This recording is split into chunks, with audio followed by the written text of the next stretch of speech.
Hello everybody, good morning. I'm out here on Lake Murray. I'm gonna go work the main lake,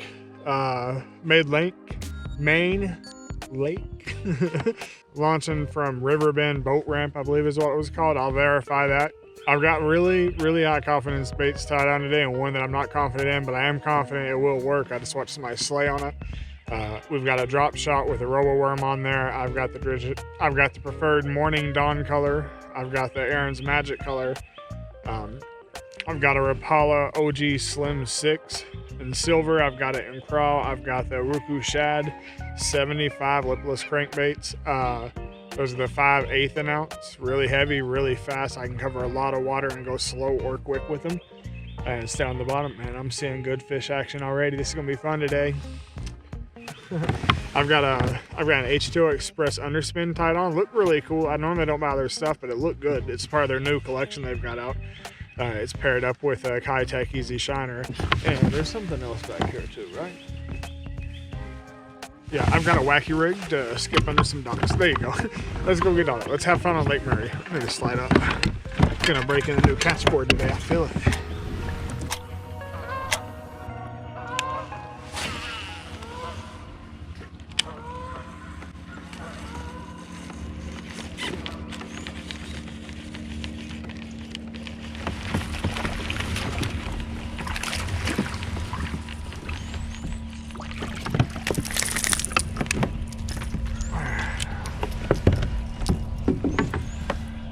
One on Mario for the day. Score one for that H2O Express. He's 12. He's right at it. I'd measure him. He's either like 11 1/4, 11 3/4, or right at, but let's get him back pretty quick. All right, let's get back to work.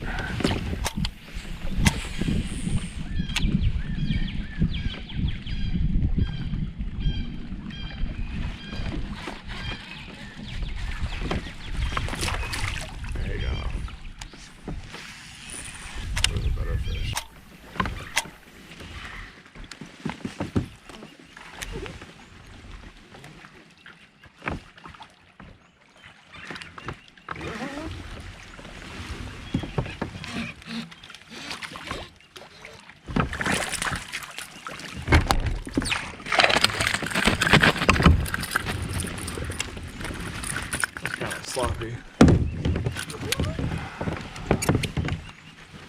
got him.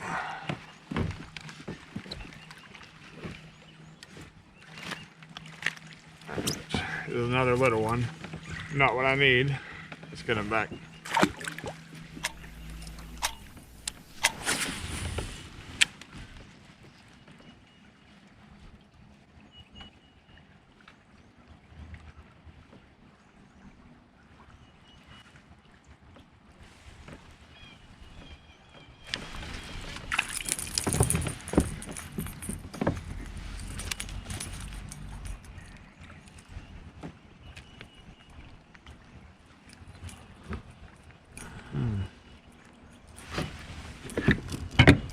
See how we can do this without mangling him.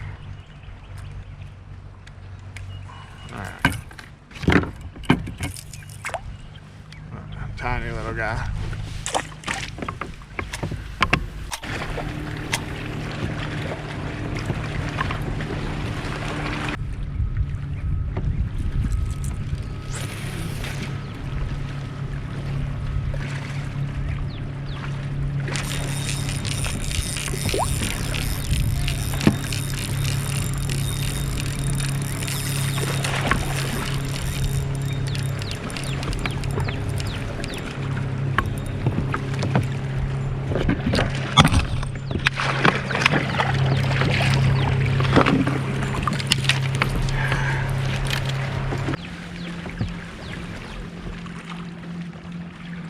He's not for it.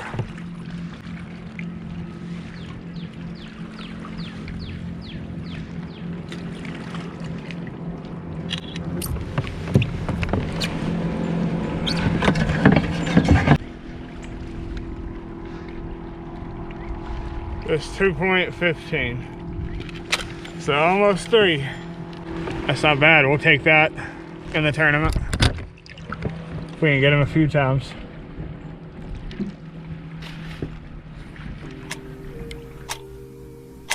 Okay guys, no real outro for the day that you just watched. It was my second time pre-fishing Lake Murray. I went last weekend and then the weekend before that. I'm not going up again, right? It's only 10 days from today until the tournament. I'm gonna hold off going. I think I have a good idea on what I wanna do. I need to fish my strengths. I do really well around rocks, whether it's riprap or just underwater rock, you know, away from the shore, just hard bottom. I do really well with that because I'm pretty good with my crankbaits. As long as I can find enough hard bottom, as long as I can find enough riprap, docks that are close to those variables, I can fish those docks and feel like I can probably pull in a few fish. With Q.C.K.B.F, it's a 4 fish limit. I thought it was 5, but looking at the rules, it says it's 4. So a 4 fish limit is pretty cool. If that's really what it is and I didn't misread it in the middle of the night. I feel like I got a good chance of hitting 4 fish. I can do that consistently. I just need to get the size up on Lake Murray. So now what I'm going to do is I'm going to pick out my actual landing spot. I'm going to do some navionics. I'm going to do some Google Earth. I'm going to do some Genesis maps. I'm going to compare these locations and I'm going to try and see, out of all of these, which ones matches my strength. Where am I finding hard bottom? Where am I finding riprap on Google Earth that looks like it comes down to the water, not just at the shore. I need that riprap to come down about 2 to 3 foot at least into the water. These bass are up shallow. The big girls have pulled back up, so if I can find the right conditions, I might be able to have a decent day here. So let's take a look.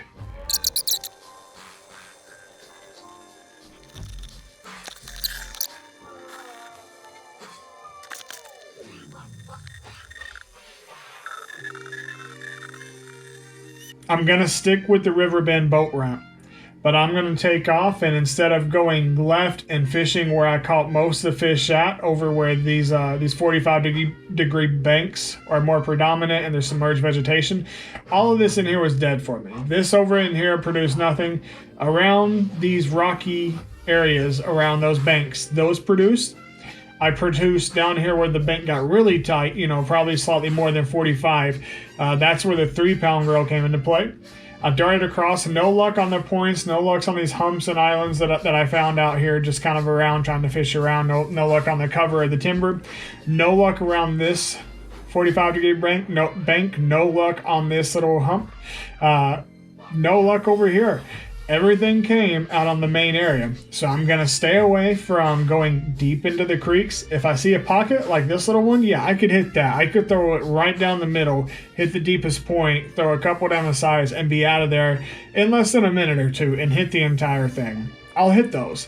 But what I want to do, I'm going to come out of the ramp, and based on knowing how the sun rises, the wind blows, the shadowing, I'm going to start out fishing down around this area. And I'm going to see if I can get a couple bites. If I can get a couple bites, I'm going to maintain my course.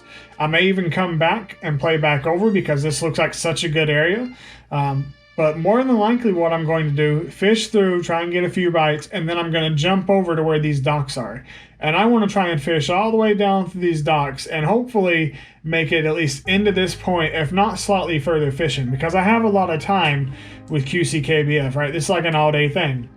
If I find the bite is good out on the main ledge, it doesn't matter how many boaters are out or what's going on around me. I have plenty of these little offshoot pockets I can fish with docks in them. A lot of them have docks going out into the, you know, that 15, 16 foot range. Perfectly fine for spring. It's what's behind them that gets me excited, right?